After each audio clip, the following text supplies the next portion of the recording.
सुप्रभात बहनों। आज हम बसंत में जो पाठ है बस की यात्रा वो आगे पढ़ेंगे। कह रहे हैं लेखक, बस कंपनी के एक हिस्सेदार भी उसी बस में जा रहे थे। हमने उनसे पूछा, यह बस चलती भी है? वह बोले, चलती क्यों नहीं है जी, अभी चलेगी। हमने कहा, वही तो हम देखना चाहते हैं, अपने आप चलती है यह? हाँ जी, और कैसे चलेगी? उन्होंने कहा कि अपने आप ही चलेगी, और कैसे चलेगी। गजब हो गया, ऐसी बस अपने आप चलती है। हम आगा पीछा करने लगे। डॉक्टर मित्र ने कहा, डरो मत, चलो, बस अनुभवी है, नवी नवेली बसों से ज़्यादा विश्वसनीय है, हमें बेटों की तरह प्यार से गोद में लेकर चलेगी।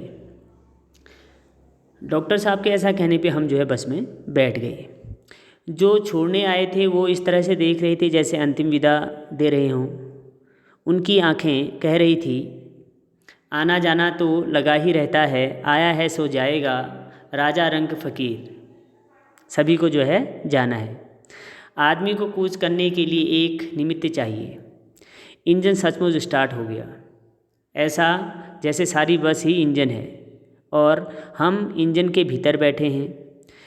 कांच बहुत कम बचे थे, शीशे टूट गए थे उसके। जो बचे थे उनमें हमें बचना था। हम फौरन खिड़की से दूर सरक गए। इंजन चल रहा था, हमें लग रहा था कि हमारी सीट के नीचे इंजन है। बस सचमुच चल पड़ी और हमें लगा कि यह गांधी जी के असहयोग और सविनय अवज्ञा आंदोलनों के वक्त अवश्य जवान रही होगी।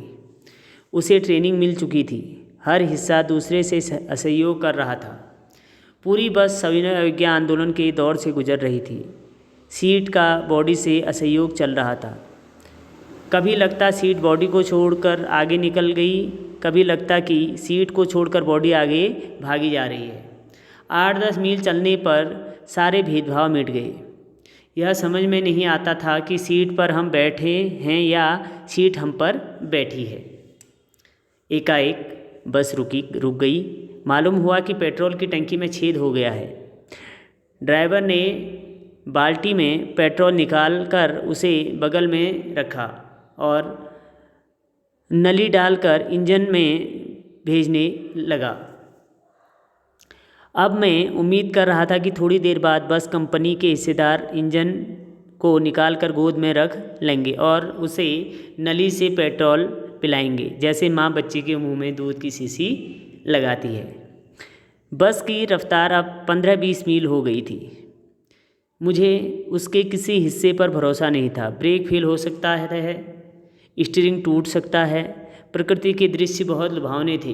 दोनों तरफ हरे भरे पेड़ थे जिन पर पक्षी बैठे थे और हर पेड़ को अपना दुश्मन समझ रहा था। जो भी पेड़ आता डर लगता था कि इससे बस टकराएगी। वह निकल जाता तो दूसरे पेड़ का इंतज़ार करता।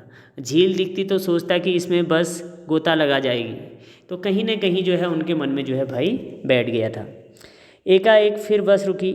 ड्राइवर ने तरह तरह की तरकीबें की पर वह चली नहीं।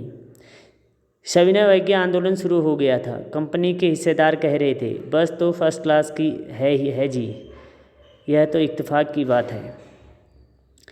क्षीण चांदनी में वृक्षों की छाया के नीचे वह बस बड़ी दयनीय लग रही थी। लगता जैसे कोई वृद्धा थक कर बैठ गई हो। हमें ग्लानि हो रही थी कि बेचारी पर लद कर हम चले आ रहे हैं। अगर इसका प्राणांत हो गया तो इस बियाबान में हमें इसकी अंत्येष्टि करनी पड़ेगी।